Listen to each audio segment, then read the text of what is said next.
Hello student, welcome to my YouTube channel science tutorial by Shakti sir. मैं शक्ति चरण। इस video में हम लोग बात करेंगे क्लास 10 के फिजिक्स, जिसका नाम है light, reflection and refraction. Part 1 video में हम लोग रिफ्लेक्शन से संबंधित सारे टॉपिक को कवर किए थे। इस वीडियो पार्ट 2 में हम लोग रिफ्रैक्शन से संबंधित सारे टॉपिक को कवर करेंगे। तो चलिए इसको स्टार्ट करते हैं। Refraction of light. Refraction of light is the change in the direction of a light ray as it passes from one medium to another is called refraction of light। जब light रे एक transparent medium से दूसरे trans medium में जाते हैं तो क्या वो अपना डायरेक्शन चेंज कर लेती है, चेंज हो जाती है उसका डायरेक्शन। अब the causes of refraction is the change in the speed of light as it goes from one medium to another। क्यों रिफ्रैक्शन होता है? जब लाइट रे एक मीडियम से दूसरे मीडियम में जाती है तो उसका स्पीड जो है वो चेंज हो जाता है। लाइट रे का स्पीड चेंज हो जाता है, जिसके कारण क्या हुआ था, एक मीडियम से दूसरे मीडियम में जाता है तो वो डायरेक्शन उसका चेंज हो जाता है। अब जैसे स्पीड ऑफ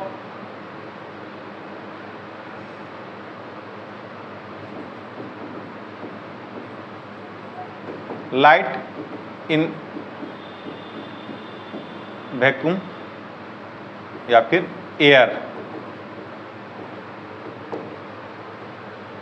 कितना होता है? 3 × 10⁸ मीटर पर सेकेंड। और speed of light in water कितना होता है? तो 2.25 × 10⁸ मीटर पर सेकेंड। यानी लाइट का स्पीड दोनों में अलग अलग है।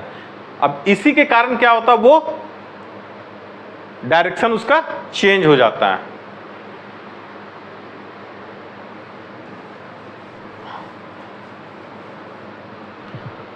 एग्जाम्पल, कुछ रिफ्रैक्शन का एग्जाम्पल हम लोग देख लेते हैं। Lemon placed in glass tumbler.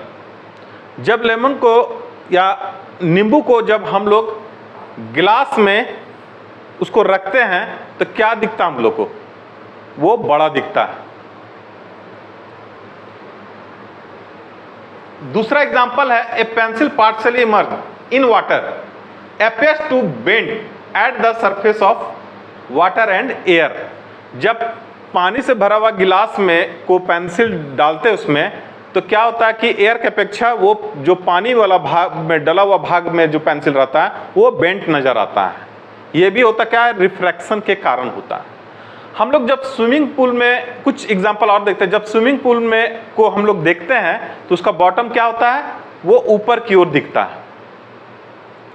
और जब हम लोग एक किताब के ऊपर अगर ग्लास स्लैब को रख देते हैं तो किताब में जो लिखे हुए वर्ड होते हैं वो क्या दिखता है हमको? उसके वर्ड का जो लेटर होता है वो ऊपर की ओर दिखता है। ये भी रिफ्रैक्शन के कारण होता है। अब जैसे मीडियम 1 है, मीडियम 1, मीडियम 2। जब लाइट रे इंसिडेंट होता है, स्ट्राइक करता है यहाँ पे, तो क्या होता है? ये बेंड कर जाता है नॉर्मल की तरफ। और जबकि इसका डायरेक्शन कैसा होना चाहिए? इस तरह का लाइट का डायरेक्शन होना चाहिए।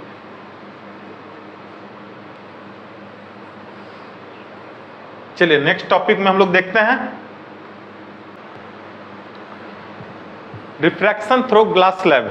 ग्लास स्लैब में रिफ्रैक्शन कैसे होता है? चलिए इसको देखते हैं हम लोग। अब जैसे यहां पे ये ग्लास स्लैब है, ये यहां पर ये ग्लास स्लैब है, इस जगह पे। अब यहां पे हम लोग क्या करते हैं, एक नॉर्मल यहां पे हम लोग लेते हैं, दूसरा नॉर्मल हम लोग जो ग्लास स्लैब का सरफेस AB है उसमें एक नॉर्मल N1 लेते हैं हम लोग, और दूसरा सरफेस जो CD है वहां पे एक नॉर्मल N2 लेते हैं हम लोग। जब इंसिडेंट रे एयर मीडियम से ग्लास मीडियम में आती है तो क्या होता है, ये अपना डायरेक्शन चेंज कर लेती है और नॉर्मल के साथ इंसिडेंट रे एंगल I बनाती है, और यहां पे रिफ्रैक्टेड रे जो ग्लास स्लैब में है ना, रिफ्रैक्टेड रे नॉर्मल के साथ एंगल R बनाती है, और N2 रिफ्रैक्टेड रे नॉर्मल N2 के साथ एंगल I1 बनाती है।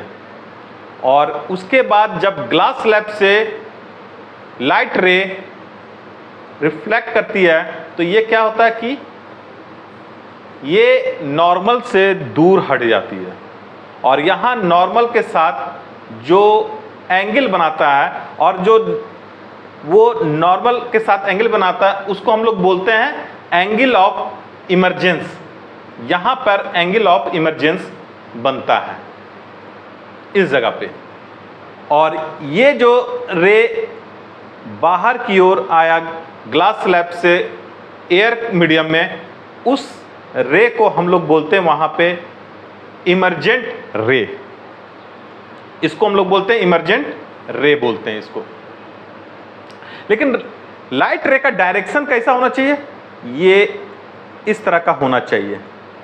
तो लाइट रे का डायरेक्शन जो है उसको हम लोग बोलेंगे एक्सटेंडेड इंसिडेंट रे बोलेंगे इसको, इसको बोलेंगे एक्सटेंडेड इंसिडेंट रे बोलेंगे इसको। इन दोनों के इमर्जेंट रे और एक्सटेंडेड इंसिडेंट रे दोनों के बीच के जो डिस्टेंस होगा, इसी डिस्टेंस को हम लोग बोलते हैं, क्या बोलते हैं, तो लेटरल डिस्प्लेसमेंट बोलते हैं हम लोग। डी को बोलते हैं लेटरल डिस्प्लेसमेंट, यही होता है हम लोग का लेटरल डिस्प्लेसमेंट। इन दोनों के बीच के डिस्टेंस को हम लोग लेटरल डिस्प्लेसमेंट बोलते हैं। अब ये लेटरल डिस्प्लेसमेंट किस पे डिपेंड करता है, तो एक है रिफ्रैक्टिव इंडेक्स और दूसरा है थिकनेस। तो थिकनेस ऑफ ग्लास स्लैब के थिकनेस पर लेटरल डिस्प्लेसमेंट डिपेंड करेगा, और दूसरा रिफ्रैक्टिव इंडेक्स पे। किसका, तो ग्लास का रिफ्रैक्टिव इंडेक्स, उस पर डिपेंड करेगा। अगर ग्लास का रिफ्रैक्टिव इंडेक्स कम होगा या कम होगा तो इसका भी डिस्प्लेसमेंट कितना होगा, लेटरल डिस्प्लेसमेंट कम होगा। अगर ग्लास स्लैब का थिकनेस बढ़ेगा तो रिफ्रैक्टिव लेटरल डिस्प्लेसमेंट भी क्या होगा, बढ़ेगा। अगर ग्लास स्लैब का थिकनेस कम होगा, डिक्रीज होगा, तो क्या होगा, ये भी लेटरल डिस्प्लेसमेंट डिक्रीज होगा। कहने का मतलब कि ग्लास स्लैब का थिकनेस डिक्रीज होगा, ग्लास स्लैब का थिकनेस डिक्रीज होगा तो लेटरल डिस्प्लेसमेंट भी डिक्रीज होगा। अगर ग्लास स्लैब का थिकनेस इंक्रीज होगा तो लेटरल डिस्प्लेसमेंट भी इंक्रीज होगा। सेम इसी तरह रिफ्रैक्टिव इंडेक्स भी, रिफ्रैक्टिव इंडेक्स अगर बढ़ेगा या इंक्रीज होगा, बढ़ेगा, तो यहां पे लेटरल डिस्प्लेसमेंट भी बढ़ेगा। अगर रिफ्रैक्टिव इंडेक्स कम होगा तो यहां पे, अब lateral displacement depend on refractive index और थिकनेस, यानी लेटरल डिस्प्लेसमेंट दो चीजों पर डिपेंड करती है, एक रिफ्रैक्टिव इंडेक्स, दूसरा थिकनेस पर। ग्लास स्लैब का थिकनेस इंक्रीज होगा तो लेटरल डिस्प्लेसमेंट भी इंक्रीज होगा। ग्लास स्लैब का थिकनेस अगर डिक्रीज होगा तो लेटरल डिस्प्लेसमेंट भी डिक्रीज होगा। नेक्स्ट टॉपिक हम लोग देखते हैं, लॉ ऑफ रिफ्रैक्शन। देखिए रिफ्रैक्शन का दो लॉ है। अब उसको फर्स्ट लॉ क्या बोलता है, the incident ray, the refracted ray and the normal to the interface of two media at the point of incidence all lie in the same plane. यहां पे एक मीडिया आया है वर्ड।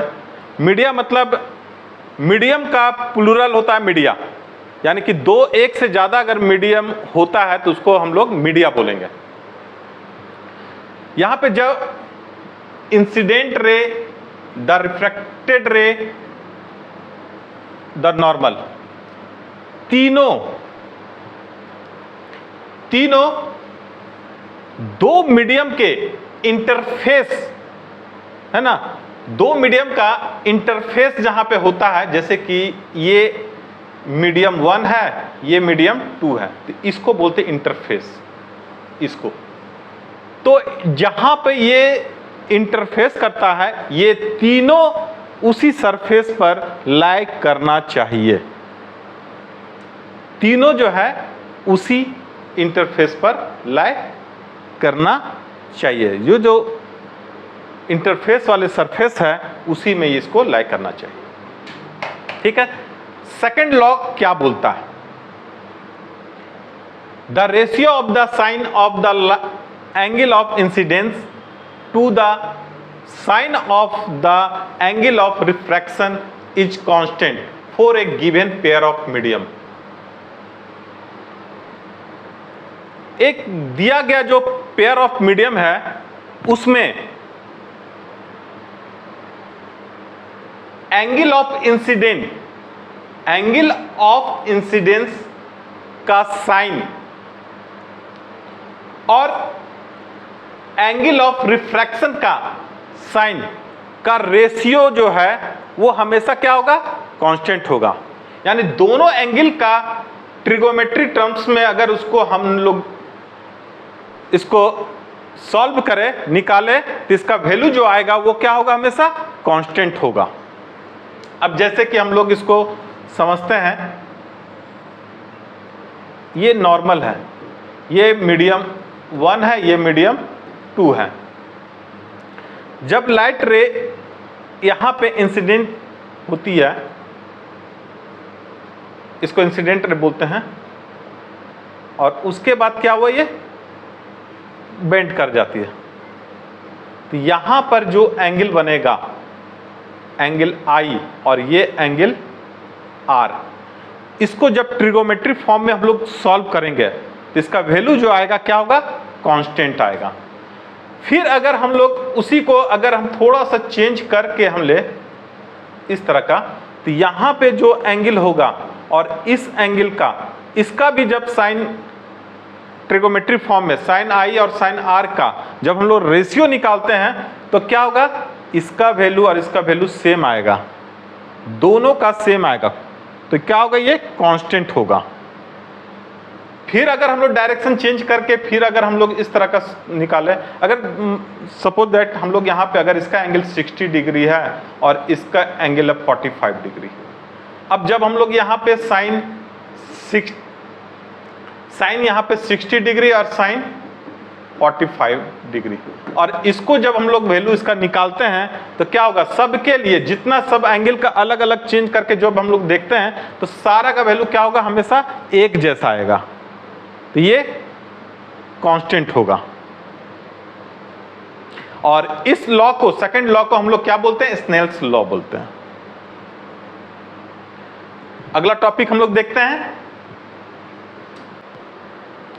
नेक्स्ट टॉपिक है refractive index, the ratio of speed of light in A given pair of medium. जो दिया गया pair of medium, यानी दो मीडियम जो दिया गया है, उसमें दोनों मीडियम में लाइट का स्पीड, लाइट के स्पीड का जो रेशियो होगा वही रिफ्रैक्टिव इंडेक्स होगा, उसी को रिफ्रैक्टिव इंडेक्स हम लोग बोलते हैं। अब यहां पे दो मीडियम दिया हुआ है, इसमें n21 velocity of light in medium 1 upon velocity of light in medium 2 N21 equal to V1 by V2। इसका मतलब ये हुआ कि सेकेंड मीडियम का रिफ्रैक्टिव इंडेक्स कितना होगा as a compare to medium 1। यहां पर N12 equal to velocity of light in medium 2 upon velocity of light in medium 1। इसमें N12 equal to V2 bye V1। इसका मतलब हो गया कि मीडियम 1 का रिफ्रैक्टिव इंडेक्स कितना होगा as a compare to medium 2। ठीक है, नेक्स्ट टॉपिक में हम लोग देखते हैं absolute refractive index. Refractive index में एक टर्म आता है जिसको हम लोग एब्सोल्यूट रिफ्रैक्टिव इंडेक्स भी बोलते हैं। Refractive index of a medium with respect to vacuum या एयर। किसी एक मीडियम को वैक्यूम या एयर के रिस्पेक्ट में रिफ्रैक्टिव इंडेक्स क्या होता है, इसी को एब्सोल्यूट रिफ्रैक्टिव इंडेक्स कहते हैं। इसको n से डिनोट करते हैं। रिफ्रैक्टिव इंडेक्स को भी n से डिनोट करते हैं हम लोग। Speed of light in vacuum oblique upon speed of light in the medium. यानी कोई भी मीडियम हो उसको हमेशा कंपेयर करना है ये वैक्यूम या एयर के साथ। जो speed of light in vacuum में या एयर के साथ जो है उसके साथ इसको कंपेयर करना है, यानी कि हमेशा इसी के रिस्पेक्ट में देखना है। इसको इस आइडेंटिटीज में इसको इस तरह का लिखते हैं n equal to C by D. इस फॉर्म में, इस तरह का आइडेंटिटीज फॉर्म में हम लोग इस तरह का लिखते हैं हम लोग n equal to C by D. Next topic हम लोग देखते हैं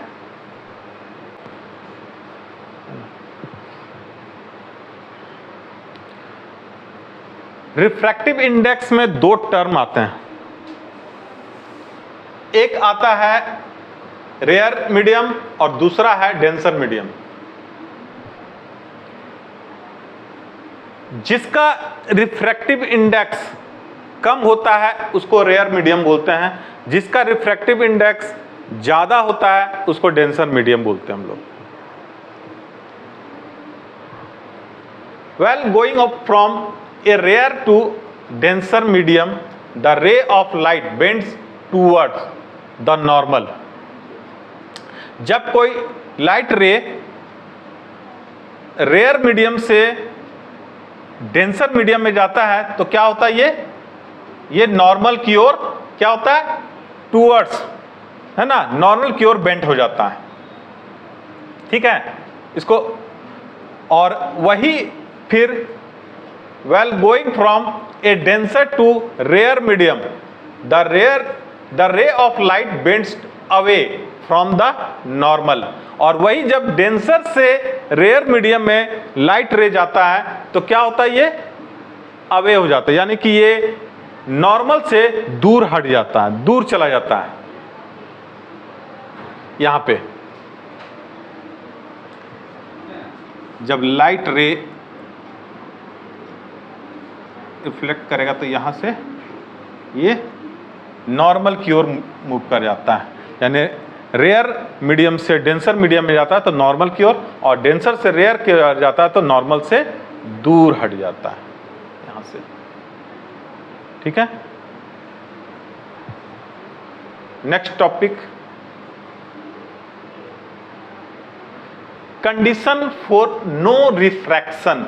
कहां पे रिफ्रैक्शन नहीं होता, कौन सा कंडीशन में रिफ्रैक्शन नहीं होता है। दो कंडीशन में रिफ्रैक्शन नहीं होता है। When light is incident normally on a boundary, जब लाइट रे नॉर्मल के साथ क्या करेगा, ये फॉल करेगा, ठीक है, या नॉर्मली लाइट आएगा, तब यहां पे क्या होगा, ये रिफ्रैक्शन नहीं होगा, ठीक है।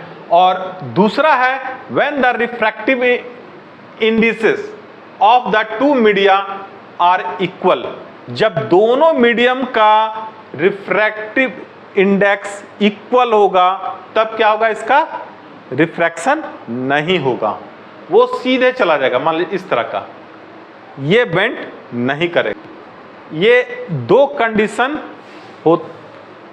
कंडीशन है जहां रिफ्रैक्शन नहीं होता है, ठीक है। नेक्स्ट टॉपिक हम लोग देखते हैं,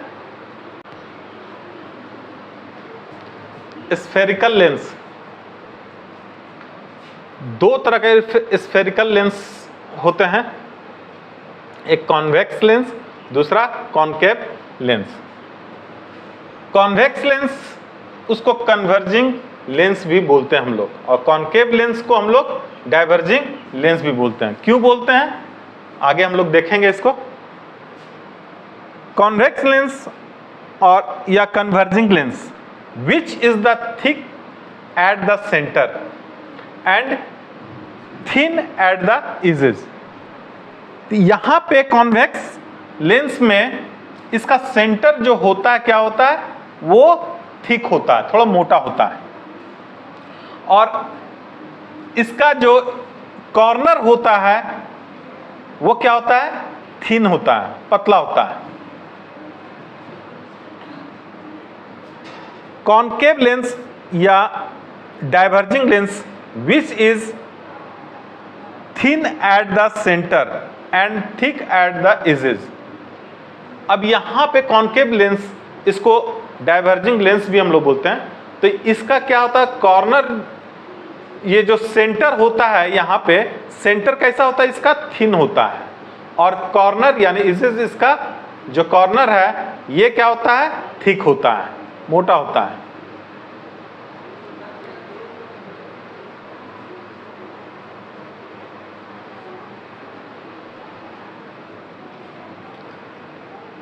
अब इसको कन्वर्जिंग और डाइवर्जिंग क्यों बोलते हैं, इसको हम लोग देख लेते हैं।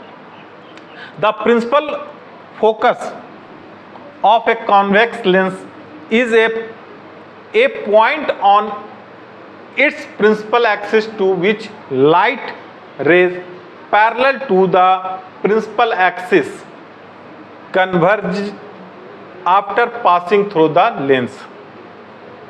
यानी कि लाइट रे जो ये नॉर्मल है, ये प्रिंसिपल एक्सिस है, जब लाइट रे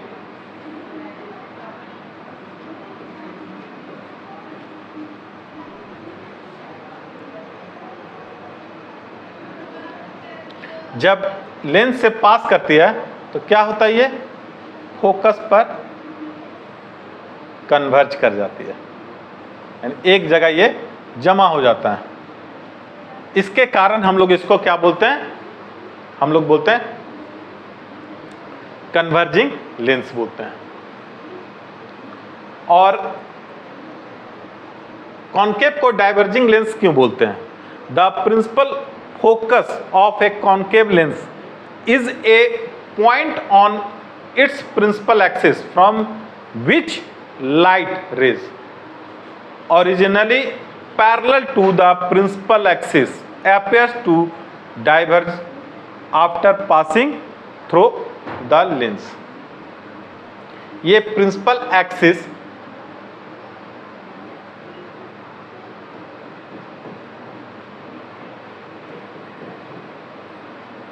जब लाइट रे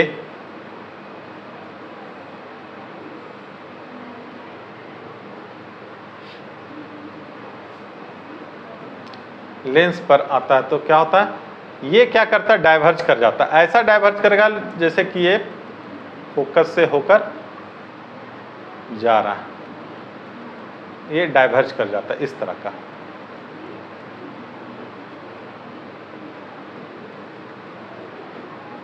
इसलिए इसको डाइवर्जिंग लेंस हम लोग बोलते हैं। नेक्स्ट टॉपिक है rules for tracing images form by convex lens, यानी कॉन्वेक्स लेंस में जो इमेज बनता है उसका रूल्स को हम लोग पढ़ते हैं। इसका 3 रूल्स हैं, तीनों रूल को हम लोग एक एक करके देखते हैं। Rule 1, a ray which is parallel to the principal axis after refraction passes through the principal focus on the other side of the lens in case of a convex lens। जब light रे principal axis के parallel जब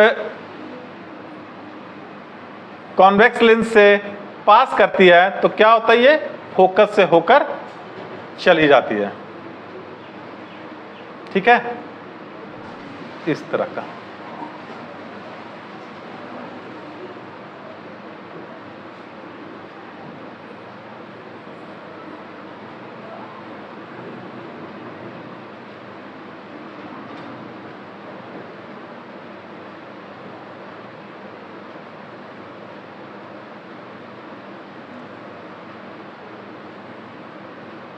तो यहां से जब principal axis के parallel light आता है तो क्या होता है, ये फोकस से होकर सीधे चला जाता है। फर्स्ट रूल यही बोलता है। दूसरा रूल है क्या, a ray passing through the principal focus of a convex lens after refraction emerge parallel to the principal axis, यानी कि यहां पे लाइट रे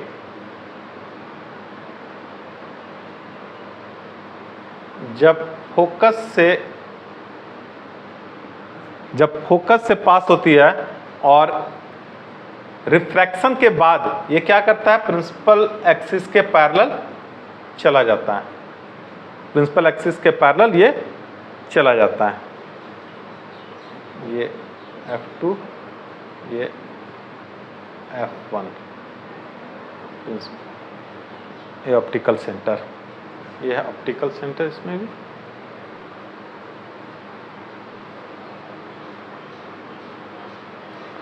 थर्ड रूल क्या है, a ray passing through the optical centre of a convex lens और emerges without any deviation. जब light ray optical centre से पास करता है तो क्या होता है, ये सीधे पास होके चला जाता है।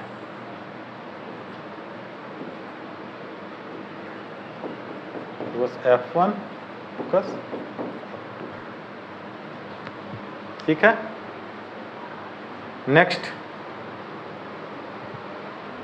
Rules for tracing images form by concave lens, यानी कि कॉनकेव लेंस में जो इमेज बनता है उसका रूल हम लोग पढ़ेंगे। इसका भी 3 ठो रूल है। ए रे which is parallel to the principal axis after refraction appears to diverge from the principal focus on the same side of the lens in case of concave lens।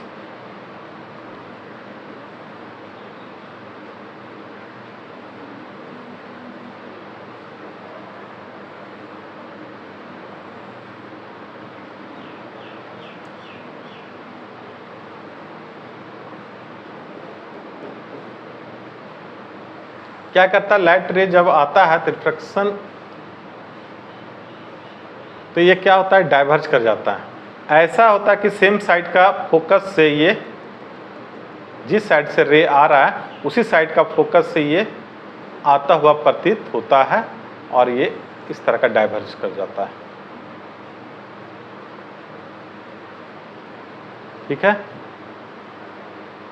Second rule इसका, a ray appearing to meet at the principal focus of a concave lens after refraction emerges parallel to the principal axis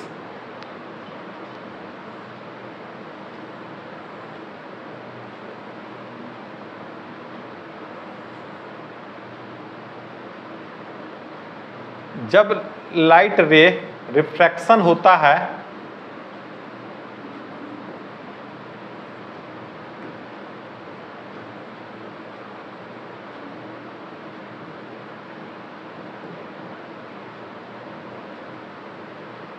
तो क्या होता है, refraction के बाद ये principal axis के parallel चला जाता है। ऐसा होता है जैसे ये इस तरह का। इसका थर्ड रूल क्या है, a ray passing through the optical centre of concave lens emerges without any deviation, यानी कि ये बिना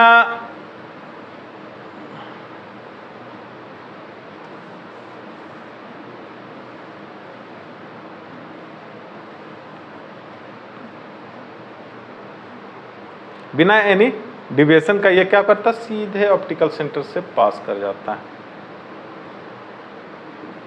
ये लाइट रे, ठीक है।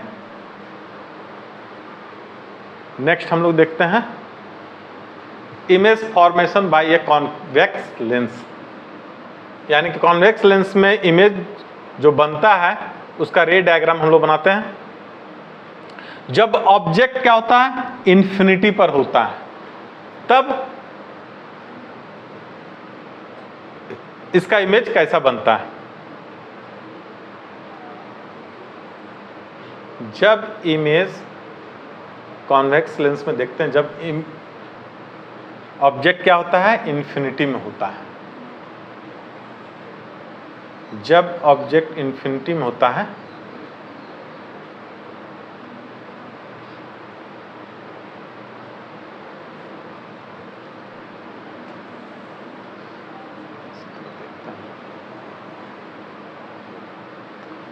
तो कहाँ पे ये रिफ्लेक्ट होता है, तो फोकस पर ये मीट करता है सारा रे। कैसा बनता है इसका, तो इसका पोजीशन ऑफ इमेज होता है फोकस पे बनता है। इसका पोजीशन क्या होता है इमेज का, फोकस पर बनता है। और कैसा होता है साइज, हाईली डिमिनिश्ड होता है। इसका साइज कैसा होता है, तो हाईली डिमिनिश्ड होता है। और नेचर क्या होता है इमेज का, तो रियल एंड इन्वर्टेड, रियल बनता है और इन्वर्टेड बनता है, उल्टा, ठीक है। नेक्स्ट, ऑब्जेक्ट बियॉन्ड 2f1, जब ऑब्जेक्ट C1 के नजदीक होता है, यानी 2f1 के नियर में होता है, तब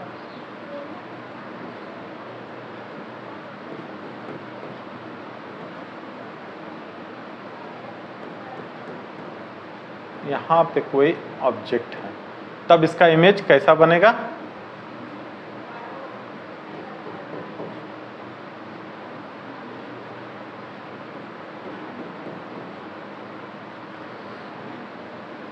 फर्स्ट रूल, ये प्रिंसिपल एक्सिस के पैरेलल आएगा और कहाँ से, ये फोकस से पास हो जाएगा।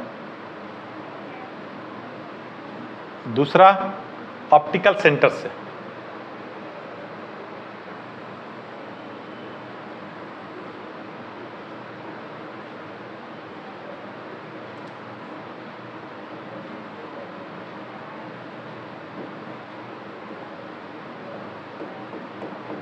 ठीक है।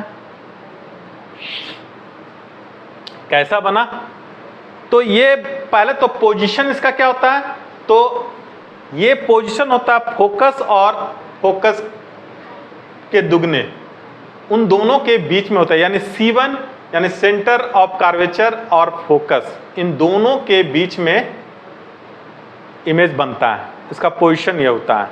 कैसा इसका साइज होता है इमेज का, डिमिनिश्ड होता है, छोटा होता है।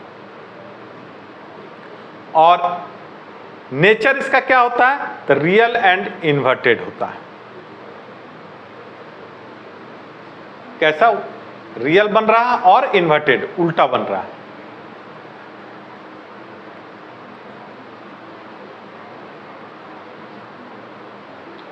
Object between F1 and 2F1, यानी कि ऑब्जेक्ट को जब हम लोग C1 और F1 के बीच में रखा जाए तब इसका इमेज कैसा बनेगा, इसका नेचर क्या होगा।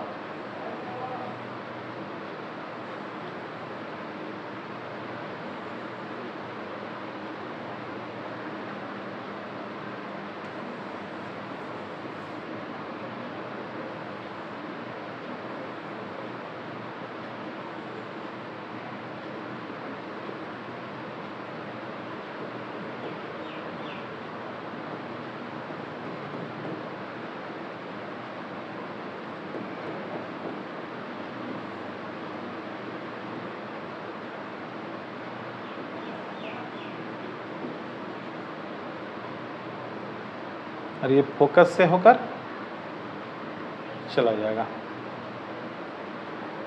इस तरह, और दूसरा कहाँ से जाएगा,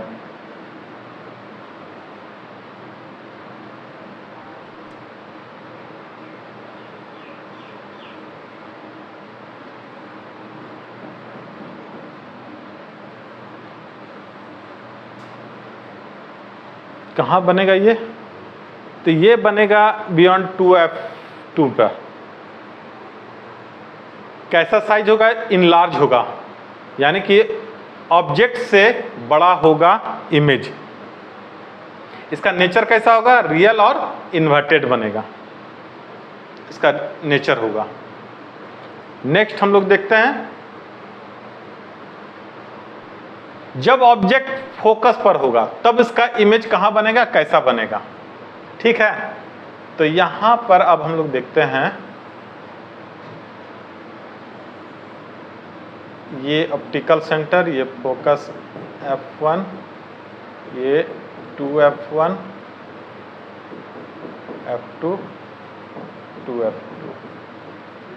ठीक है, इसको फोकस पर हम ऑब्जेक्ट को ले लिए, और ये रिफ्लेक्शन के बाद क्या होता है, फोकस से पास हो जाता है, और दूसरा ऑप्टिकल सेंटर से कहाँ पे बनता है इमेज, इन्फिनिटी में। इसका इमेज कहाँ पे होता है, इमेज का पोजीशन इन्फिनिटी में होता है, और साइज क्या होता है, हाईली इनलार्ज होता है, बहुत बड़ा बनता है। ठीक है, नेचर क्या होता है, रियल एंड इन्वर्टेड। ठीक है, नेक्स्ट देखते हैं हम लोग, object between F1 and O, यानी फोकस और ऑप्टिकल सेंटर के बीच में हो ऑब्जेक्ट, तब इसका इमेज कैसा बनेगा।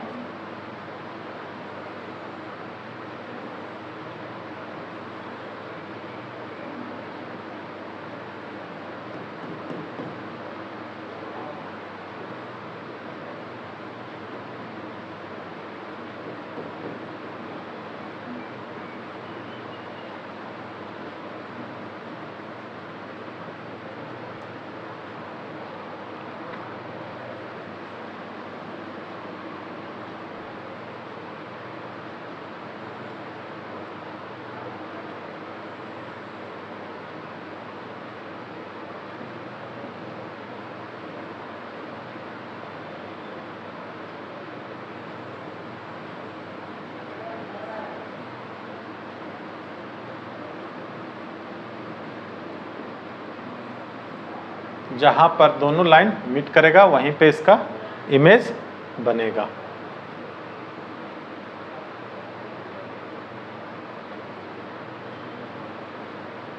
इस तरह का कैसा बना, तो इनलार्ज्ड। ठीक है, कहां पे बनता है, तो beyond F1 on the same side as the object, यानी कि ऑब्जेक्ट के ही साइड पर ये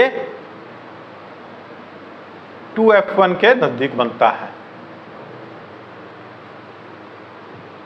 और कैसा बनता है इसका साइज, इनलार्ज्ड। नेचर क्या होता है इसका, वर्चुअल एंड इरेक्ट। ठीक है, वर्चुअल बनेगा और इरेक्ट बनेगा, सीधा बनेगा, और इसको आभासी बोलते हैं, आभासी बनेगा।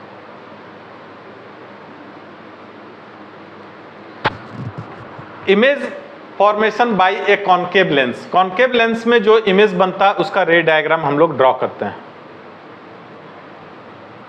ऑब्जेक्ट एट इंफिनिटी, जब ऑब्जेक्ट इंफिनिटी में होता है तब उसका इमेज कैसा बनता है, ठीक है। ये ऑप्टिकल सेंटर, ये फोकस, इसको सेंटर ऑफ कर्वेचर भी बोलते हैं, फोकस के दुगने भी बोलते हैं, डबल f2 2f2, ठीक है। जब ऑब्जेक्ट इन्फिनिटी में है तब ये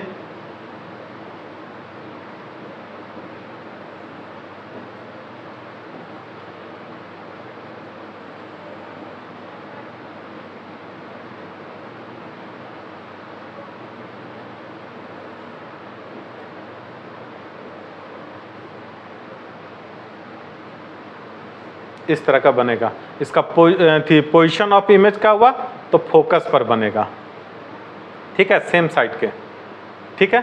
साइज कैसा बनेगा तो हाईली डिमिनिश्ड बनेगा, एकदम छोटा बनेगा, पॉइंट साइज। वर्चुअल और एंड इरेक्ट, ये कैसा बनेगा, वर्चुअल यानी कि आभासी, इरेक्ट मतलब सीधा, ये सीधा बनेगा हमेशा।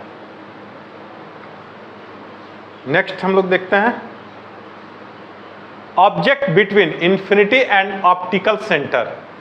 जब ऑब्जेक्ट को इंफिनिटी और ऑप्टिकल सेंटर के बीच में रखते हैं तब इसका इमेज कैसा बनता है।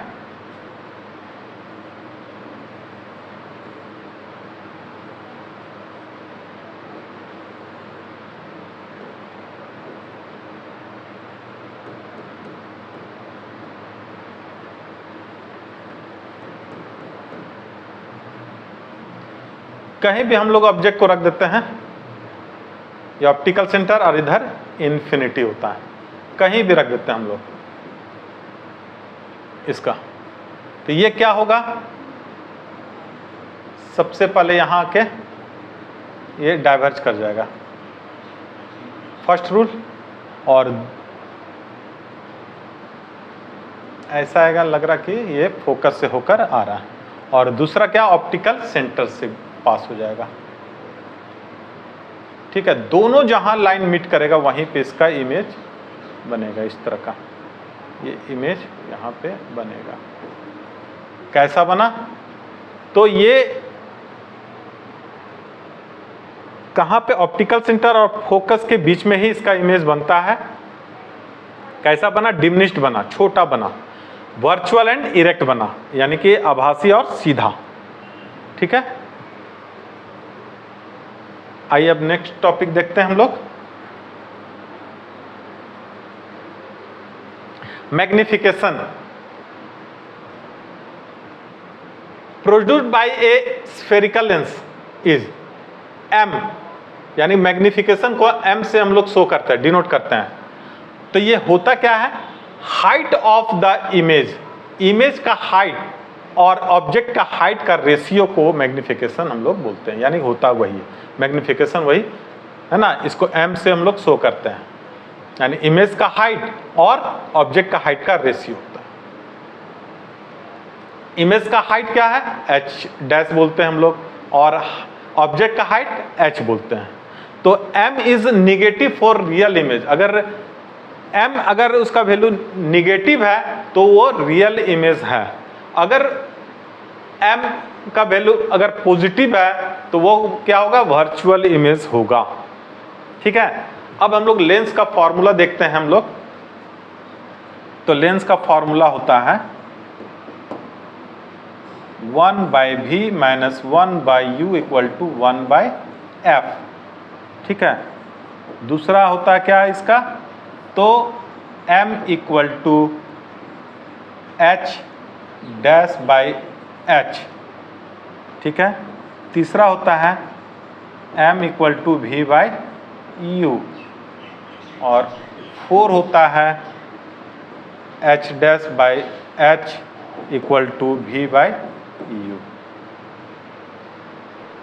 ठीक है, हम लोग यहाँ पे v को क्या बोलते हैं, इमेज डिस्टेंस बोलते हैं, f को क्या बोलते हैं, फोकल लेंथ बोलते हैं, और u को क्या बोलते हैं, ऑब्जेक्ट डिस्टेंस बोलते हैं।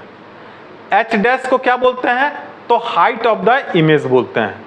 h को क्या बोलते हैं हम लोग, तो हाइट ऑफ द ऑब्जेक्ट बोलते हैं। m को मैग्निफिकेशन। ठीक है,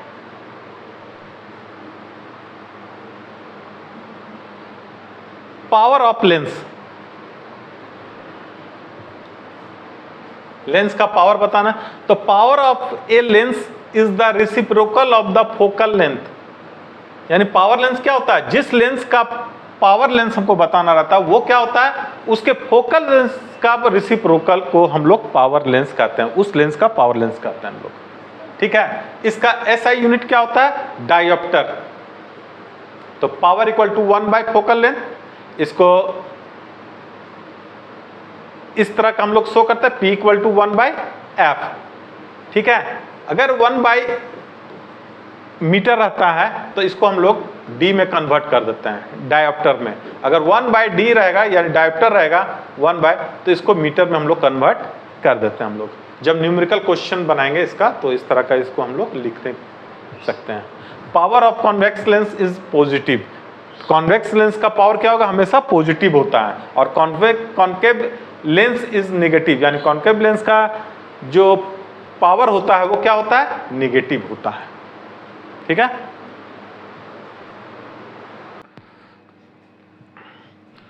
अब हम लोग न्यूमेरिकल्स प्रॉब्लम कुछ सॉल्व करते हैं। ठीक है, रिफ्रैक्शन में a concave lens has focal length of 15 centimetre. Concave lens का जो फोकस लेंथ है कितना है, वो 15 centimetre. At what distance should the object from the lens, यानी ऑब्जेक्ट को लेंस से कितना दूर पर रखें हम लोग, be placed so that it forms an image at 10 centimetre. जो इमेज बनेगा वो 10 सेंटीमीटर दूरी पर बनेगा, फ्रॉम द लेंस, लेंस से दूरी पर बनेगा। Also find the magnification produced by the lens, यानी कि एक तो हम लोग को ऑब्जेक्ट का डिस्टेंस निकालना है, दूसरा मैग्निफिकेशन भी हम लोग को फाइंड करना है। ठीक है, सबसे पहले ये कौन सा लेंस है, तो कॉनकेव लेंस है। ठीक है, इसमें हमको U को फाइंड करना है, और पहले हम लोग इसको V को निकाल, V कितना दिया हुआ था, -10 सेंटीमीटर।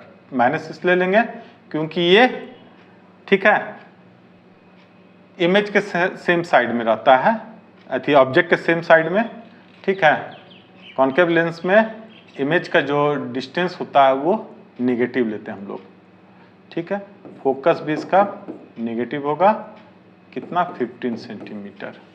इसको U फाइंड करना, U का डिस्टेंस, और दूसरा एक मैग्निफिकेशन M फाइंड करना है। Use lens formula, 1/v minus 1/u equal to 1/f। ठीक है, 1/v minus 10 centimetre minus 1/u equal to 1/-15। ठीक है, 1/-10 प्लस 1/15 इक्वल टू 1/u। ये माइनस में इस तरफ चला गया तो प्लस में हो गया। अब इसको सॉल्व करते हैं हम लोग। ठीक है, दोनों का एलसीएम निकालते हैं तो कितना आएगा, ये 30। ठीक है, -30 होगा। इसका एलसीएम ले लेते हैं हम लोग, 3, यहाँ 3 हो जाएगा, -3 प्लस 15, 2 जा 30, 2 से 1 को मल्टीप्लाई करते हैं, 2 equal to 1/u minus 1/30 equal to 1/u। यानी u का वैल्यू कितना है -30। कैसा होगा ये -30 सेंटीमीटर।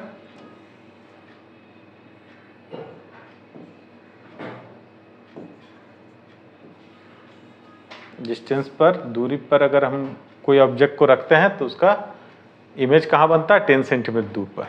ठीक है, अब हम लोग निकालते हैं मैग्निफिकेशन। m = v/u। v का वैल्यू कितना दिया हुआ है तो -10 और u का कितना दिया हुआ -30 तो 1/3 कितना होगा 0.33 आएगा मैग्निफिकेशन। ठीक है, इसको नोट कर लो बच्चों।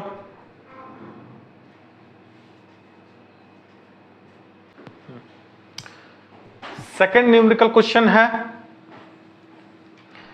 ए 2 centimetre tall object is placed perpendicular to the principal axis of a convex lens of a focal length 10 centimeter. The distance of the object from the lens is 15 centimeter. Find the nature, position and size of the image. Also find its magnification. यानी 2 centimetre लंबा कोई object convex lens के, है ना, 15 centimetre convex lens वाले के 15 focal length है 10 centimetre, sorry 10 centimetre focus length वाले कॉन्वेक्स लेंस से 15 सेंटीमीटर दूरी पर कोई ऑब्जेक्ट है जिसका लंबाई 2 सेंटीमीटर है। ठीक है, तो उसका इमेज का नेचर निकालना, पोजीशन और साइज, साथ में क्या निकालना और मैग्निफिकेशन निकालना है। ठीक है, तो चलिए इसको सॉल्व करते हैं। कौन सा लेंस है तो कॉन्वेक्स लेंस है। ठीक है, इसमें u कितना दिया हुआ है तो +15 सेंटीमीटर। ठीक है, फोकस कितना दिया हुआ है 10 सेंटीमीटर, दोनों प्लस में होगा। ठीक है, निकाल, और h1 कितना दिया हुआ है 2 सेंटीमीटर। निकालना क्या है h2 और m और v निकालना ऑफ लेंस फॉर्मूला। ठीक है, 1/v - 1/(= 1/f।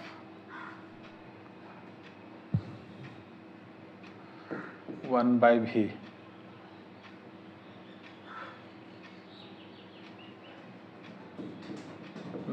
1/u,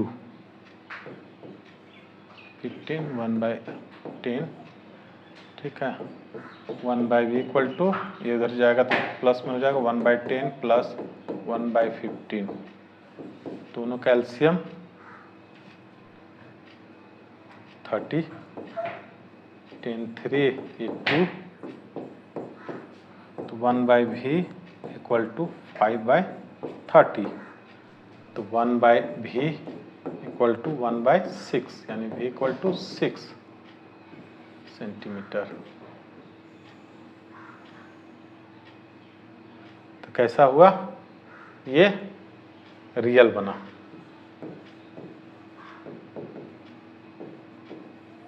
real image बना। इसका पोजीशन क्या हुआ 6 सेंटीमीटर दूर हो गया। अब साइज निकालते हैं हम लोग।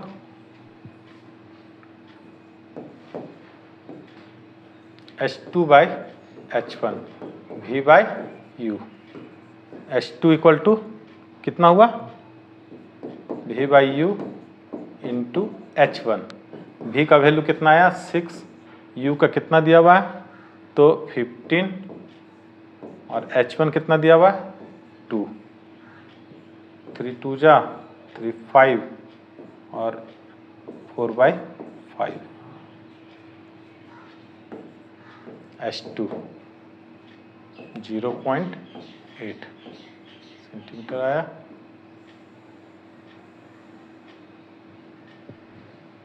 ठीक है, हम लोग मैग्निफिकेशन भी निकालते हैं, m equal to v/u। v का वैल्यू कितना दिया हुआ है, तो 6, u का 15, तो 3 2 जा और 3 5 जा, 2/5। नेक्स्ट क्वेश्चन ये बच्चों आप लोग के लिए, इसको आप लोग सॉल्व करके आप लोग मेरा कमेंट बॉक्स में इसको भेजिए। तो ये टॉपिक सारा जो अभी रिफ्रैक्शन हम लोग पढ़े, ये कैसा लगा बच्चों? इसको वीडियो को लाइक करें, कमेंट्स करें और शेयर करें। थैंक यू बच्चों।